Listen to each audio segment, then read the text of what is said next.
بسم اللہ الرحمن الرحیم۔ السلام علیکم۔ یہ آپ کا اپنا ڈیجیٹل پلیٹ فارم ہے، میں طارق متین ہوں۔ واللہ خیر الماکرین، اللہ سب سے بہتر تدبیر فرمانے والا ہے، وہی بچائے گا میرے دیس کو بلاؤں سے جو بارش میں شجر سے گھونسلہ گرنے نہیں دیتا، کیونکہ اس کی تدبیر تمام تدابیر کی امام ہے۔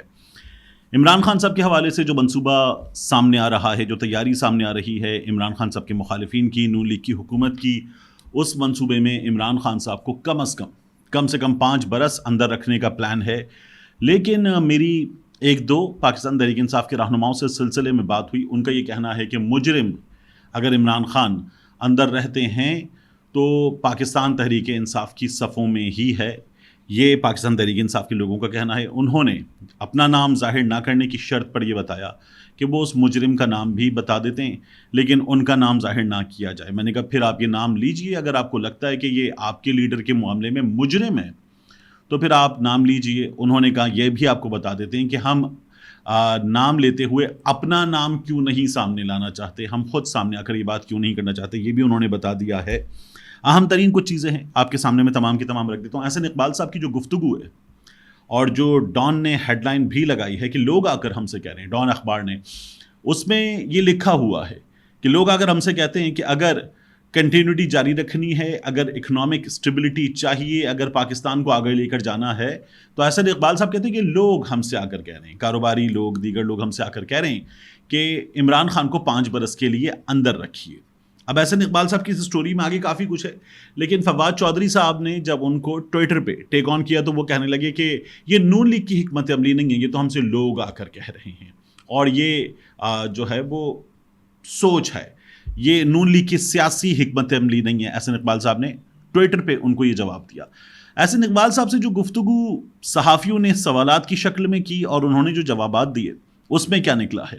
احسن اقبال صاحب یہ کہتے ہیں کہ اس وقت جو عدلیہ اور اسٹیبلشمنٹ آمنے سامنے ہے وہ پاکستان کے لیے اچھا نہیں ہے۔ ماضی میں حکومت اور اسٹیبلشمنٹ کی لڑائی ہوتی تھی، اب یہ فیصلہ کیا ہے کہ لڑائی نہیں کرنی، کیونکہ اس سے پاکستان کا بھلا نہیں ہو سکتا، اور اکنامک اسٹیبلٹی چاہیے، سی پیک وغیرہ، یہ تمام باتیں احسن اقبال صاحب نے کی۔ لیکن انہوں نے کہا کہ عمران خان جو اینگری ینگ مین ہے، یہ اینگری ینگ مین جو ہے پتہ نہیں کس سے جھگڑ رہا ہے، اور اس کو باہر نکالا جائے گا تو یہ پھر دھرنا دے کر بیٹھ جائے گا، اور یہ آ جائے گا دھرنا لے کر، یہ اسٹیبلٹی جو ہے اس کو ختم کر دے گا، یہ کنٹینیوٹی کو ختم کر دے گا۔ احسن اقبال صاحب کا یہ کہنا تھا۔ وہ کہتے ہیں کہ یہ تو نہیں ہو سکتا کہ پاکستان تحریک انصاف سے مذاکرات ہوں، ایک جانب مذاکرات ہو رہے ہوں، دوسری جانب پاکستان تحریک انصاف والے جو ہیں وہ سڑکوں پر آ جائیں، اداروں کے خلاف مہم چلائیں، اور ہماری جو اکنامک اسٹیبلٹی ہے، اب یہ پتہ نہیں بار بار اکنامک اسٹیبلٹی کیوں کہتے ہیں،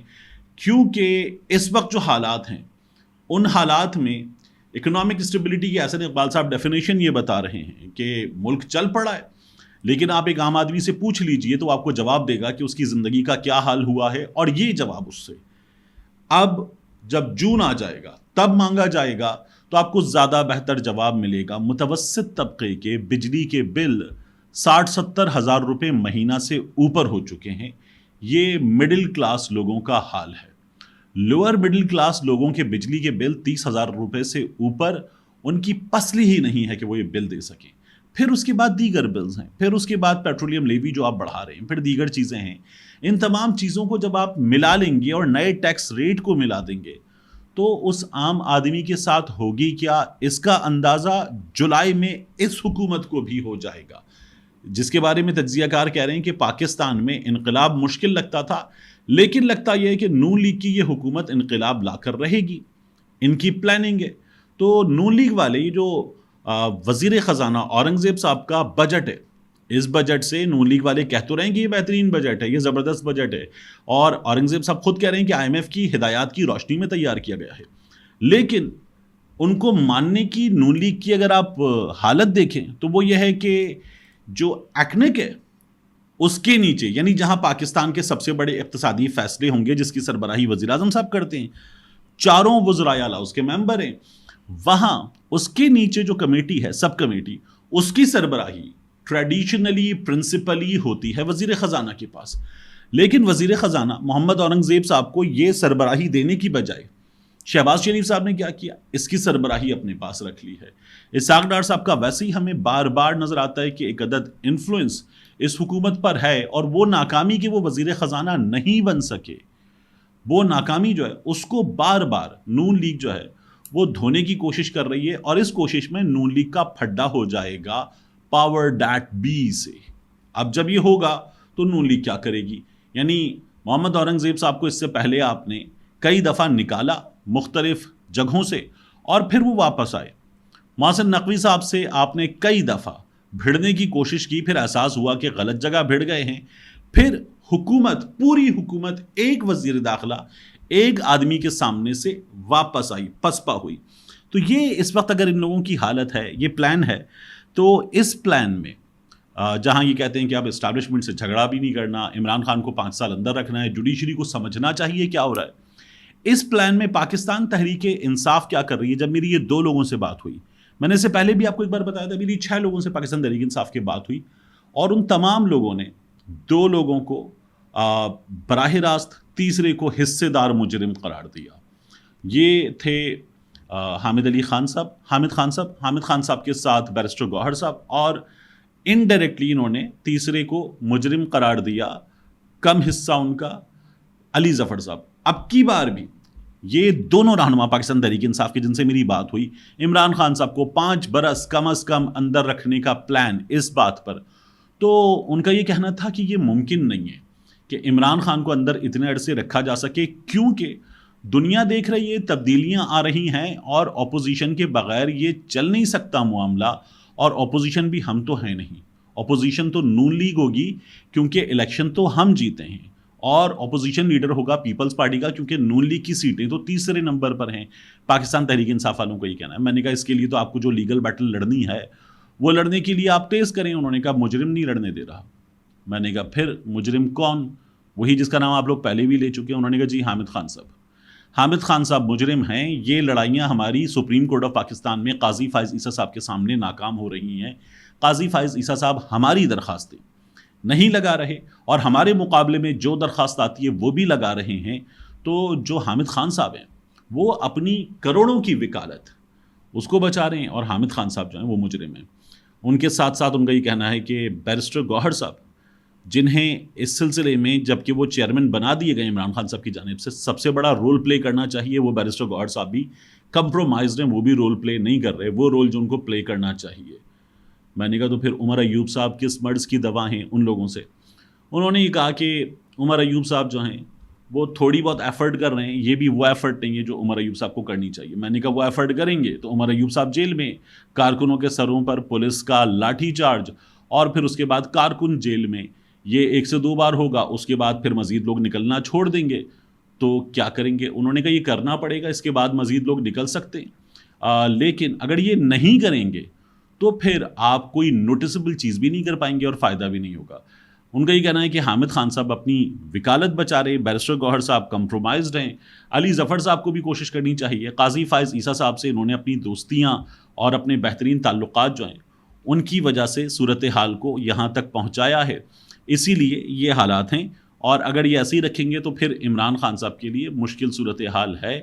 ان لوگوں کو یہ لڑائی لڑنی ہوگی، اور کچھ نہ بھی کریں تو ایک فہرست بنائیں عمران خان صاحب کی، پی ٹی آئی کے مقدمات کی، کہ جو قاضی فائز عیسیٰ صاحب کی عدالت کو اٹھانا چاہیے جن میں غلط فیصلے ہوئے ہیں، اور کم از کم قاضی فائز عیسیٰ صاحب کی عدالت میں نہ جائیں، میڈیا پہ جائیں، پریس کانفرنس کریں، بتائیں، اور بتا کر ایک ایک چیز سامنے رکھیں، اور اس میں عدالت کا جو کردار پاکستان تحریک انصاف والے کہتے ہیں ہمیں نظر آ رہا ہے کہ ہے، اس کردار کو کم از کم قاضی فائز عیسیٰ صاحب کی عدالت کے اس کردار کو بے نقاب کریں۔ ان کا یہ کہنا ہے، لیکن حامد خان صاحب نہیں کر رہے، ایک ان لوگوں کا یہ کہنا ہے۔ تو یہ میں نے کہا میں آپ کے سامنے رکھوں۔ عمران خان صاحب جیل میں 5 برس رہیں گے یا نہیں؟ اس سوال کا جواب یہ ہے کہ بہت مشکل ہے کہ عمران خان صاحب کو جیل میں 5 برس رکھا جا سکے۔ نومبر میں صورتحال بدلے گی۔ ایک تو وہ جو ٹرمپ کا الیکشن ہے وہ تو ہے، لیکن نومبر میں ہمارے ہاں بھی کچھ تبدیلیاں آنی ہیں۔ یہ جو کچھ عدالتی فیصلے ہیں ان کے نتیجے میں ان تبدیلیوں کا آنا طے ہو گیا، تو پھر نومبر میں ہمارے ہاں صورتحال بدلے گی۔ جب صورتحال بدلے گی تو حالات بدلیں گے، عمران خان کی بھی حالات بدلیں گے۔ پھر جولائی 2025 میں مان لیجئے کہ یہ چلتا رہتا ہے، آگے چلا جاتا ہے، جولائی 2025 میں حالات پھر بدلیں گے، اور جولائی 2025 میں پاکستان کی سیاست کے کرداروں کی بہت زیادہ ضرورت ہوگی کچھ مخصوص فیصلوں کے لیے۔ تب ایک بار پھر حالات بدلیں گے تو اس وقت بھی اپنے کارڈز اچھی طرح سے کھیلے جا سکتے ہیں, چیزوں کو نیگوشیٹ کیا جا سکتا ہے. Politics is the name of possibilities, تو تب حالات بدل سکتے ہیں.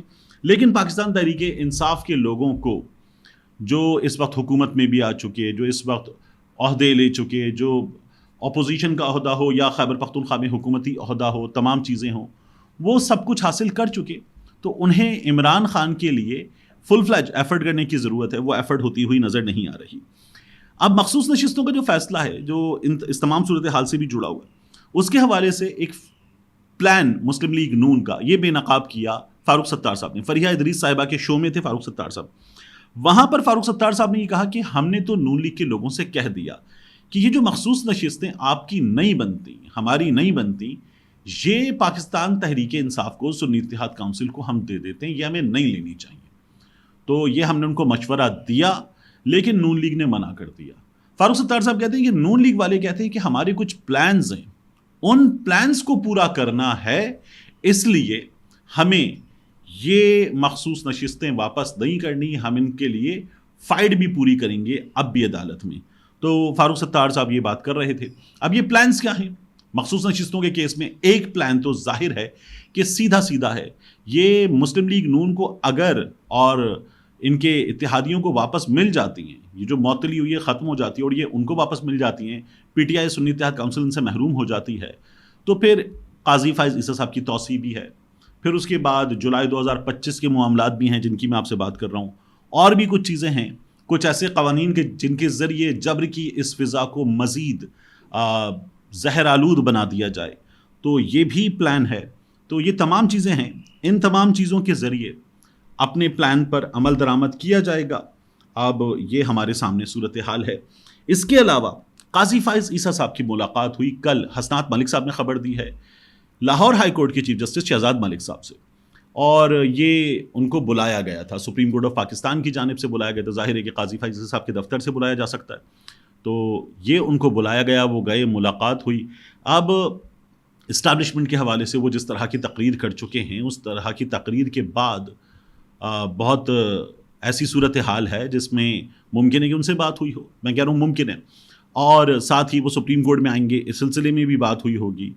تو جب یہ ملاقات ہوئی ہے تو کیا اب جو chief justice Lahore high court کے خلاف مہم چلائی جا رہی ہے مخصوص صحافیوں کی جانب سے, یوٹیوبرز کی جانب سے, سوشل میڈیا ایکٹیوسٹ ہیں ان کی جانب سے, ان کی بیٹی کا شناختی کارڈ وغیرہ مختلف چیزیں سامنے آئی ہیں, اور اب ایک بار پھر 2 برس پرانے معاملے میں جو متاثرہ فریق ہے اس کا انٹرویو وغیرہ بھی ہو گیا ہے, تو کیا یہ سلسلہ رک جائے گا جب وہ سپریم کورٹ آف پاکستان پہنچ جائیں گے؟ اب 2 برس پہلے کیا ہوا تھا, اگر انصاف ہونا تھا تب ہو جاتا. تو یہ ہے 24 جون کو اب اس سلسلے میں ہونے یہ جا رہا ہے کہ chief justice Lahore high court کا یہ معاملہ 2 برس پہلے کا, بلکہ ان کی بیٹی کا, جب chief justice Lahore high court جج تھے, لاہور ہائی کورٹ کے چیف جسٹس نہیں تھے, تب کا یہ معاملہ ہے شانزِ ملک صاحبہ کا. تو وہ ڈرائیونگ سیٹ پر تھیں نہیں تھیں, گاڑی لاہور ہائی کورٹ کی تھی, کیا ہوا تھا, اور کس طرح سے, یعنی غلطی بھی ممکن ہے کہ یہ گاڑی صحیح چل رہی ہو اور اس کی سی سی ٹی وی فوٹیج بھی سامنے آنی چاہیے, اور یہ جو بائک والے ہیں ان بائک والوں کی غلطی ہو, یہ بھی ممکن ہے. وہ جان سے گئے ہیں, اللہ غریق رحمت فرمائے ان کے لواحقین کو صبر بھی دے اور انصاف بھی دے. غلطی ہے تو بالکل انصاف ہونا چاہیے, لیکن ممکن ہے کہ ان کی بھی غلطی ہو. لیکن بہرحال 2 برس پرانا معاملہ اب اگر سامنے آئے تو معاملہ سامنے لانے کی ٹائمنگ اور جو اس کی مقاصد ہے یہ بڑے خطرناک ہے نا. مطلب اگر انصاف کرنے تو کرو, مظلوم کے ساتھ کھڑا ہونے تو کھڑے ہو. 2 برس کا انتظار اور اس کے بعد مخصوص حالات میں یہ کام, یہ ایسا ہے کہ جس میں صحافیوں کو استعمال کیا جا رہا ہے, جو کسی بھی صورت نہیں ہونا چاہیے. لیکن بہرحال ہمارے یہاں یہ چیزیں ہو جاتی ہیں, ہو رہی ہیں. اس کے بعد میں آپ سے عرض کروں 2 چیزیں اور جاتے جاتے. ایک, یہ جو حکومت کے 100 دن ہیں, شہباز شریف صاحب کی تقریر پر ہم نے بات کر لی, مریم نواز شریف صاحبہ کی ٹیم کے دعووں پر ہم نے بات کر لی. کچھ صحافی وہ آ گئے کہ جی 100 دن مبارک ہے, 100 دن بہترین ہے, یہ حکومت تو زبردست ہے, اس نے نہ زبان سے بدتمیزی کی, اس نے نہ اے سی ادربانی کی دھمکیاں دیں, اس حکومت نے تو کوئی انتقامی کارروائیاں بھی نہیں کی, اور یہ تو ملک کو آگے لے کر جانے والی حکومت ہے. ایسے بہت سے ٹویٹر پہ آپ کو مل جائیں گے لوگ, اور یہ تو پاکستان کی اکانومی پر فوکس ہے, کسی اور چیز پر نہیں ہے. ان کا تو ویژن ہے, یہ تو کر کے دکھائیں گے. تو ایک تو پہلے ایسے تمام عقل کے اندھوں سے سوال ہے کہ یہ 16 مہینے میں یہی لوگ نہیں تھے جنہوں نے کباڑا کیا ہے؟ اب جب یہ لوگ آ گئے تو آپ یہ کہتے ہیں نہ یہ ابے تبے کر رہے ہیں، نہ تو تڑاک کر رہے ہیں، بدتمیزی بھی نہیں کر رہے، اے سی بھی نہیں اتروا رہے، انتقامی لوگ بھی نہیں ہیں، اکانومی پہ ان کی نظر ہے. تو پہلے تو جواب دو کہ یہ لوگ آتے ہی پہلا دن تھا، مریم سرکار کا پہلا دن تھا، اور جو احتجاج ہوا شہزاد فاروق کے ساتھ، پی ٹی آئی کے ورکرز کے ساتھ، ایک عام فیملی وہ جو سوزوکی مہران میں تھی، بندے کو لے گئے تھے، خاتون بھی جا کے بیٹھ گئی تھی پولیس کی موبائل میں، تو لوگوں کو ان کے بنیادی جمہوری حق سے محروم کیا. کیا یہ وہی لوگ نہیں تھے؟ پھر اس کے بعد جواب دو کہ یہ لوگ حتیٰ کہ عزت کا کالا قانون جسے صحافی خود کہہ رہے ہیں یہ وہ لے کر آ گئے، تو کیا یہ انتقامی کارروائیوں کے لیے اور ہر منہ زور شخص کو نکیل ڈالنے کے لیے تیار ہیں؟ کیا پہلے سے قوانین موجود نہیں ہیں؟ یہ وہ لوگ نہیں ہیں جو انتقامی کارروائی پر تیار ہیں؟ وہ جو نیا پاکستان کی ٹویٹ پر جواب دیا گیا تھا کہ دیکھو اس کو، اس کے بارے میں کارروائی کرو، اس کو چھوڑنا نہیں، تو کیا یہ وہ رویہ نہیں ہے؟ پھر اے سی کی آپ لوگ بات کرتے ہیں اور ہیڈ لائن بنوا دیتے ہیں، اے سی ہے وہاں پر، اے سی نہیں اتروائیں گے، وہاں اے سی ہوگا تو اتروائیں گے. لیکن یہ اتنے چاپلوس قسم کے صحافی ہیں، اتنے بے شرم اور ڈھیٹ ہڈی ہیں کہ یہ لوگ یہ نہیں پوچھتے کہ اے سی نہیں ہے، وہ اے سی اترواؤ گے وہ جو ہوگا کم بخت ہو، اے سی ہے ہی نہیں وہاں پہ.